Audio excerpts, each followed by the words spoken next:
Hello, I'm Charlotte Pike and I'm a cookery writer, teacher and chef. I'm going to show you how to make a really simple but delicious fish pie that just happens to be low fat. Now, I'm going to start off with some fish first of all. I have a large oven-proof dish and I'm going to put the fish I'm going to use straight into the dish first of all. I'm going to add some prawns. And I'm going to add some haddock. And the haddock I've got here is smoked and unsmoked. Now you want 500 grams total weight of fish to go into this pie. And depending on how easy it is for you to get hold of fish, if you need to use frozen rather than fresh, that's totally fine. So I've got some haddock here. You could use cod, you could use whiting, you could use pollock, you could use hake, whatever you can get really. Monkfish would be nice, but something like a haddock is a great sustainable choice and really one of the most affordable fish if you are watching pennies. So fish can be expensive, but you know, this is really nutritious, and fresh fish you know, is great, as is frozen, because frozen fish is actually frozen at sea. Now this is smoked haddock. I'm just cutting off the tail here, and it has this lovely sort of golden colour to it. If you're buying bright yellow haddock, that's been dyed. Now, of course, that's absolutely fine to use, but you may have a preference to use undyed smoked haddock. And the combination of smoked and unsmoked fish is really nice in a fish pie. But if it's not your cup of tea, then just use fresh fish. Just 500 grams total weight of whichever fish you prefer.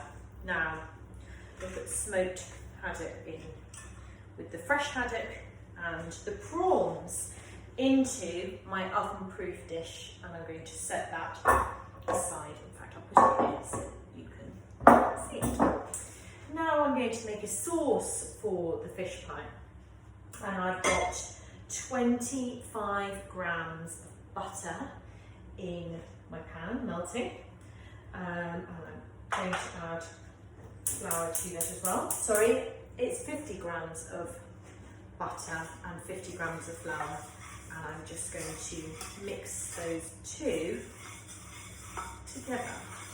This will form a thick paste, and this is actually called a roux. So you want to try and mix until the flour and the butter are really nicely mixed together, and it will look like a sort of dry paste, if you like. It almost looks a bit like pastry. So I'll mix that together, sit that over the heat, and just cook it over a medium heat for a minute or so. And what that will do is take the rawness out of the flour. I'm just going to wash my hands quickly.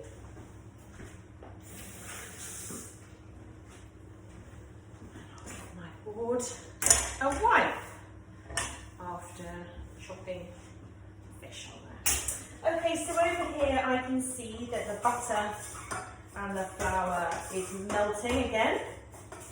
The butter was liquid when I added the flour,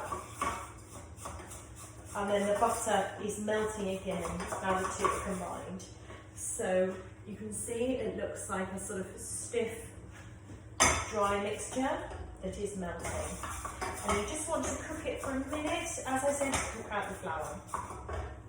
Now you can add some milk. I've got 400 millilitres of milk here. I'm going to add a little bit at a time, and after each addition goes in, you want to stir really well to combine the milk with the flour and the butter so that it's smooth.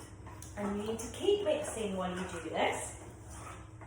Keep mixing so the lumps disappear. So this is a job to do. It takes a couple of minutes, no more, but with your full attention.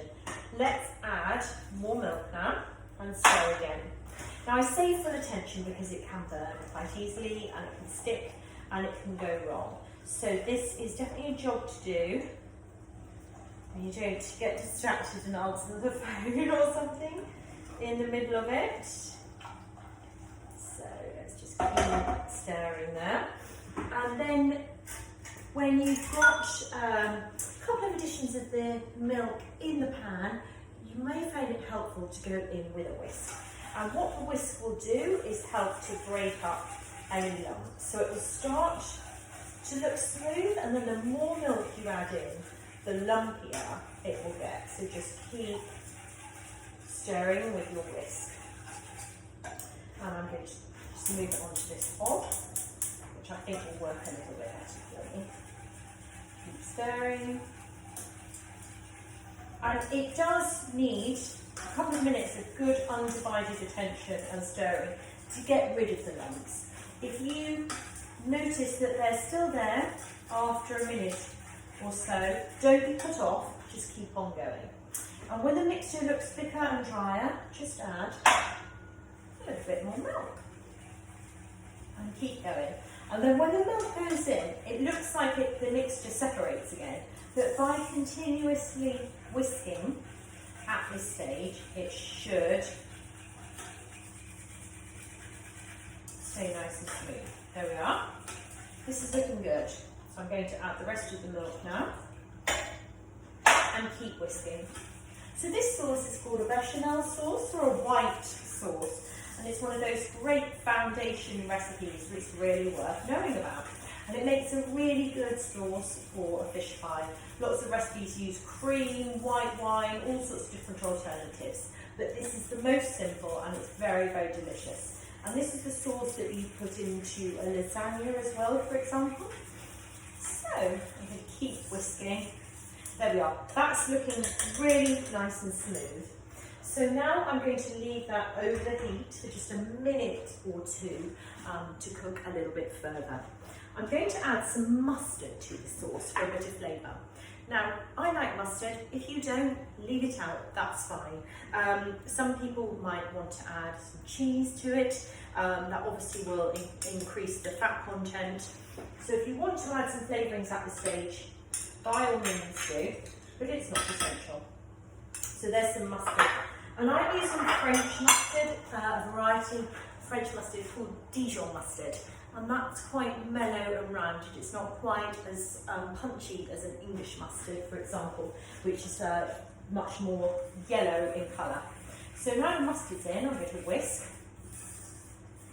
And you want to add a bit of salt and pepper here as well, if you are adding seasoning. Now, of course, if you're cooking for children, you might not wish to use any seasoning. And of course, mustard will give quite a lot of flavour. You don't need much salt or pepper indeed if you are using mustard, unless you want a really strong flavour.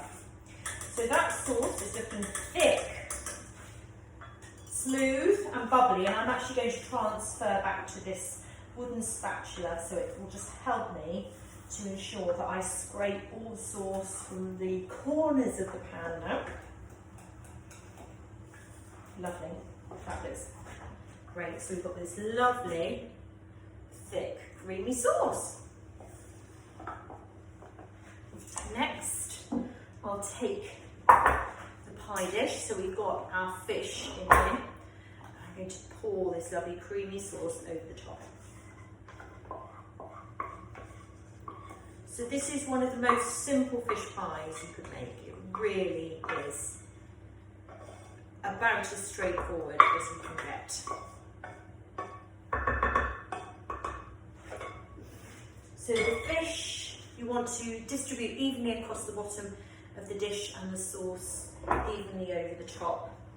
If you like a bit of freshness and you want to introduce some extra flavours, you could add some fresh herbs. I'll add some parsley to this. This is again not essential, but nice if you want to add it. You could also add some dill as well. Dill is a great combination with the mustard in the sauce here, and that's really, really nice. Dill is a natural pairing herb with fish.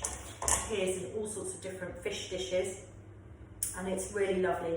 And in fact, some people who haven't tried dill before will taste a fish pie with Dylan and ask if there are gherkins in there, because of course dill is used in preserving gherkins. So if you like that kind of flavour, then dill would be a nice combination. So I just chopped some parsley and put that on top of the sauce.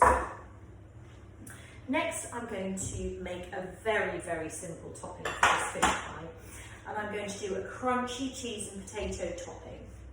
Now, what we want here are some potatoes. So I've got 500 grams of potatoes here, and these are large clary potatoes. This is a Desiree variety, but you could use a Maris piper. You can peel them if you want, but you can leave the skins on for a little bit of extra fibre. And you can grate them either using a standard coarse grater or a julienne grater, whichever one you have available. I'm going to use the julienne grater today because it works really nicely, but you can absolutely use a coarse grater as well, just a standard box grater, whatever you have available. Now the thing about grating the potatoes is to not do this bit in advance. Unfortunately, the potatoes will go brown really quickly, and it really makes all the difference to do this at the last minute. So I'm all for getting ahead and organised. However, this is not the job for it, because it can really ruin the pie. So I'm just grating as carefully as I can.